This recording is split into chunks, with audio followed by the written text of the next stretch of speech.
la escuela, una de las cosas que pensé era, justamente porque hacía muy poco que había salido de la universidad, de la formación de maestros, qué implicaba formar lectores, qué implicaba, qué cosas se tenían que tener en cuenta desde actividades, objetivos para guiarlas.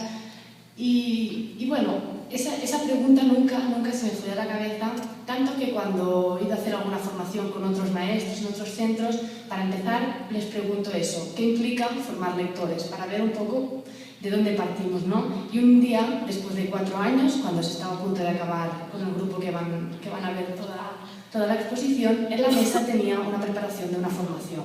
Un niño vio que había unas preguntas y dijo: Lara, ¿por qué nosotros no podemos responder esas preguntas? Pensé que, ¿por qué no?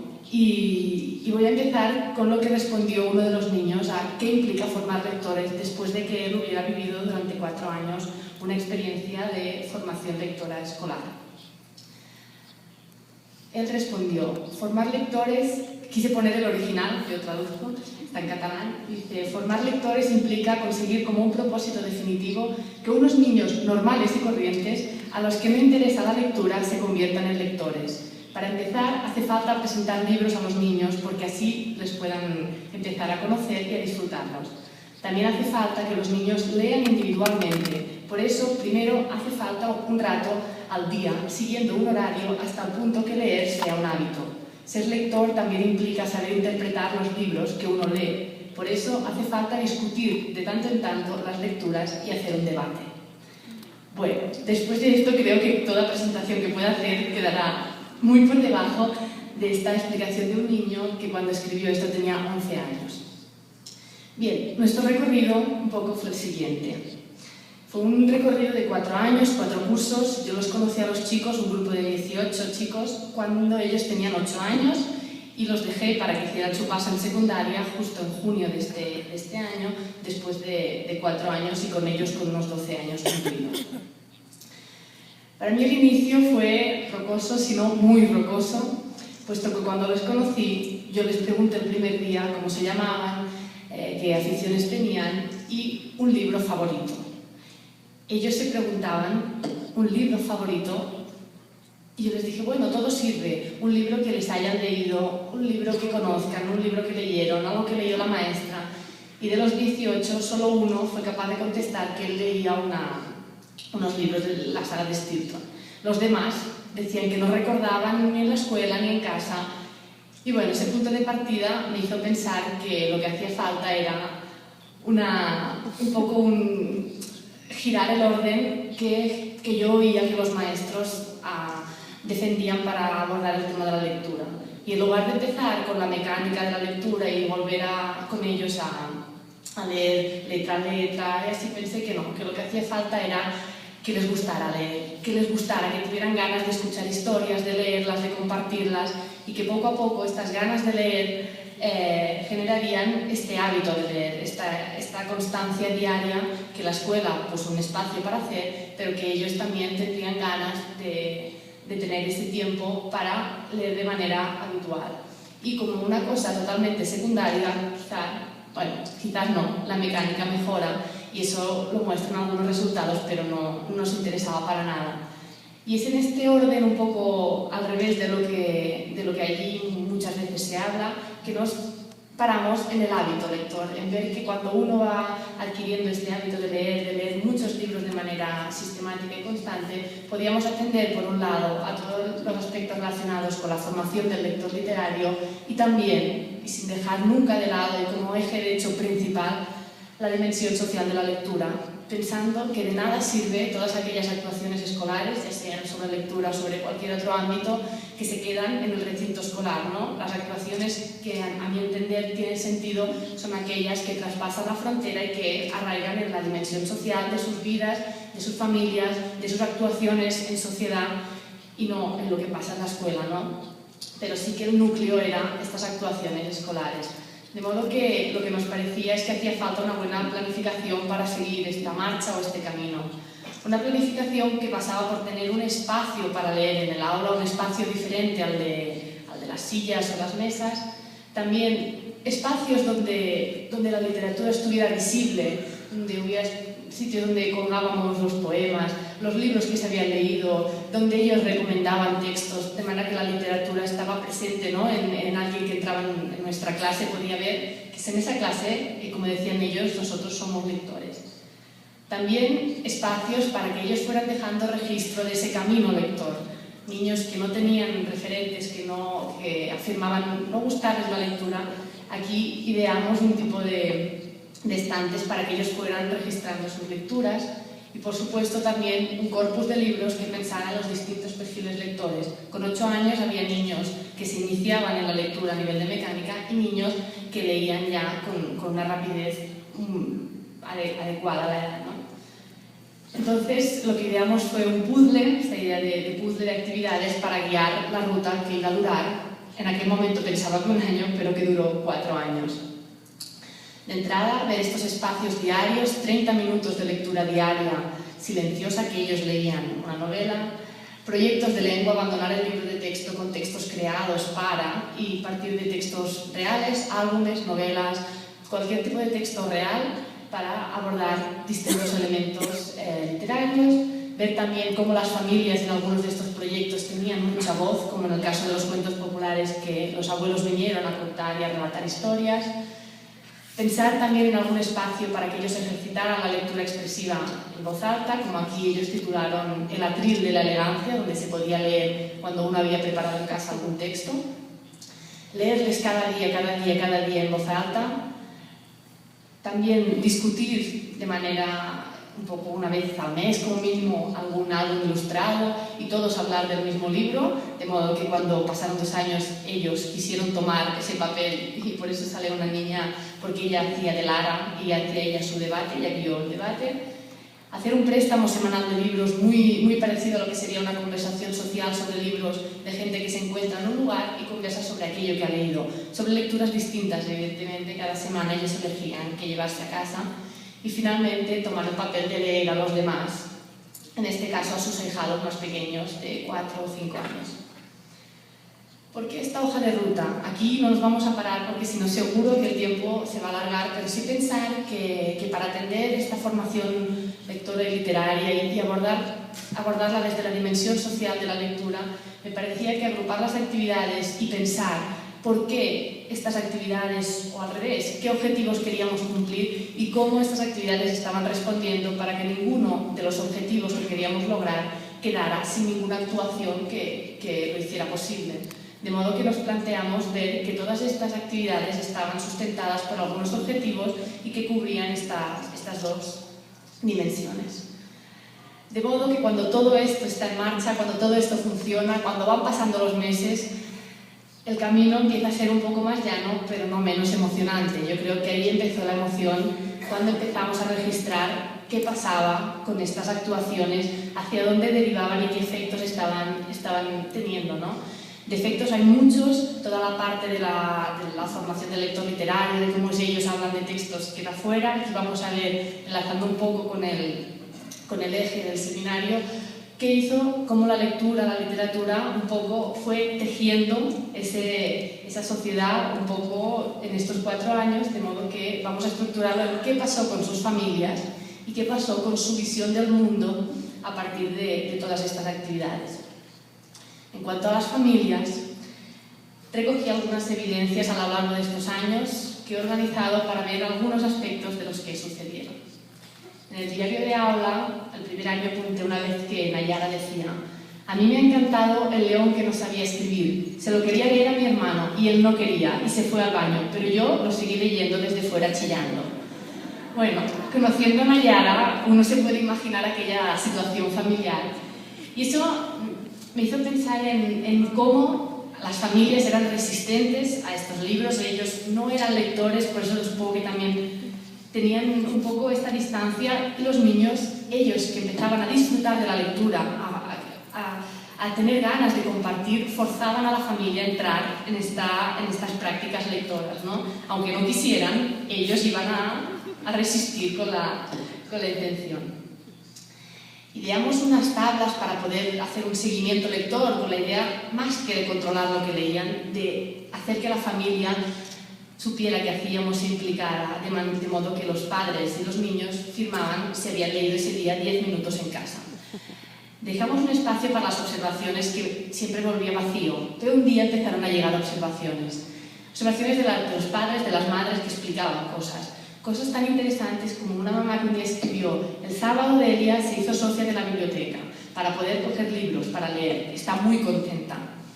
Aquí empezamos a ver que sí que realmente empezaban a haber cambios, porque se les explicaba: la biblioteca, podéis ir a coger libros, podéis ir, los van a dejar en préstamo y vais a tener más libros en casa para leer. Entonces los niños igual insistieron a esos padres hasta que fueron a las bibliotecas, hicieron los carnets y empezaron a poder usar un servicio que solamente, cuando preguntó de los 18, solamente uno de ellos conocía y había ido a la biblioteca. Otro que escribía, dice: a Adrián le ha gustado mucho la biblioteca fantasma y a la mamá el elefante encadenado. A la mamá le ha gustado Jorge Bucay. No solo daban evidencias de algunas actuaciones que iban más allá de la escuela, sino que también las mamás teníamos evidencia que compartían esos textos y empezaban a diferenciar el gusto. Aquello que le gustaba a mamá no le gustaba al niño, y empezaban a escribir muchos registros sobre gustos lectores que nos daban a pensar que en las familias se estaba leyendo y que algo se estaba transformando. O uno de los niños gitanos que escribe: el cuento me ha gustado el de la mosca y la Sofía. Lucas estaba atento, Lara. Él confunde la primera y la tercera persona porque él también quería que su mamá escribiera, pero es que su mamá no sabía escribir. Entonces él se hace pasar por la mamá, pero se confunde, porque primero dice: yo, con el cuento me ha gustado, Lara, Lucas estaba atento. Bueno, todos querían que sus familias se implicaran. El registro era una manera más de implicarse, de modo que todos querían traer ese registro lleno. Las familias nos siguieron dando muestras de qué estaba pasando en sus hogares. A final de curso les pasamos una encuesta para saber su opinión a los niños y a las familias. Les preguntamos la misma pregunta: ¿te ha gustado compartir libros cada semana con la familia? ¿Por qué? Los niños escribían cosas. Javi dijo: me ha gustado porque estábamos todos juntos y todo el rato pensando qué pasaba al final. Esta familia que se une alrededor de la lectura, todos juntos. Javi tenía una hermana mayor ya en secundaria, de modo que ese reunirse no era con un hermano pequeño, sino hermanos mayores que de entrada no les interesaba, pero se acabó interesando, ¿no? O Clara, que dice: porque a mí me gusta mucho compartir y contar libros, y el hecho de llevar libros daba ese espacio que a ella le gustaba y ya no podía hacer porque ya no era pequeña. O Valeria, que dijo: me hacía ilusión leerlos a mi hermana y ella después me los leía a mí. O Marta, que a mí me gustó porque dijo: sí me ha gustado compartir libros con mi familia porque ahora a mi familia y a mí nos encantan los libros. El término ahora me parece interesante en el sentido de que antes no, pero ahora sí, y eso es lo que cuenta, ¿no? O las familias que respondieron: la mamá de Javi dijo: me ha gustado bastante el préstamo porque así los niños tienen más posibilidades de leer y animar a leer y conocer más libros. La posibilidad de leer. En aquel momento fui consciente que a veces la escuela no facilita la posibilidad de leer. En casa, si no hay libros, ¿cómo van a hacer para conseguir? La biblioteca queda muy lejos, ellos no entran en el circuito social de comprar libros ni en esas prácticas, pues la escuela facilitó, y una de las mamás escribía esto, ¿no? La posibilidad de leer.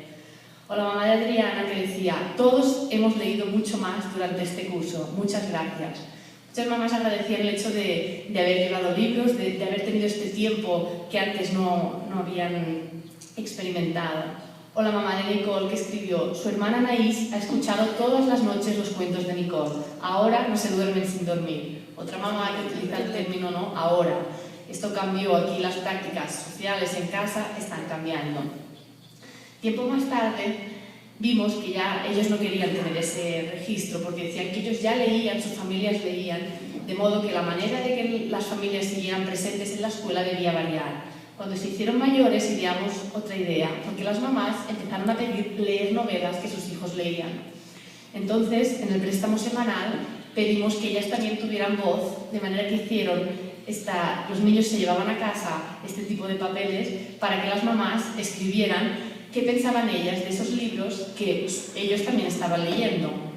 Como por ejemplo la mamá de Adrián, que habló sobre El Señor de los Ladrones, un libro que ella, un día que lo vino a recoger, me dijo que estaba apasionada, que lo acabó en una noche porque hacía tiempo que no leía algo que le fascinara tanto, y aquí el viernes su hijo Adrián trajo lo que su mamá había escrito, que dijo: El Señor de los Ladrones me ha parecido un libro muy interesante, entretenido y divertido. Lo que más me ha sorprendido ha sido el personaje de Escipión, porque siendo un niño rico se enfrenta a su padre para ayudar a los que menos tienen. Finalmente me ha gustado el valor de la amistad de los niños que viven en el cine y la admiración que tiene bueno por Próspero. No sé si los nombres, la traducción exacta. En todo caso, las familias querían entrar en esa dinámica de leer, de compartir, de opinar. Y estas evidencias hicieron que sus hijos también valoraran mucho el hecho de que sus familias empezaran a leer. Ellos contaban con ilusión y orgullo que sus familias también leían estas novelas y cómo estas conversaciones en sus hogares iban siendo una cosa habitual. Hablar de libros era una práctica habitual en casa. El otro eje era de cómo esta lectura empezó a ser una experiencia vital y les hizo reflexionar un poco sobre la vida y el mundo en todo aquello que iba sucediendo. Esta es una gran superficie comercial que está al lado de la escuela. Pensarán que ¿por qué esta imagen?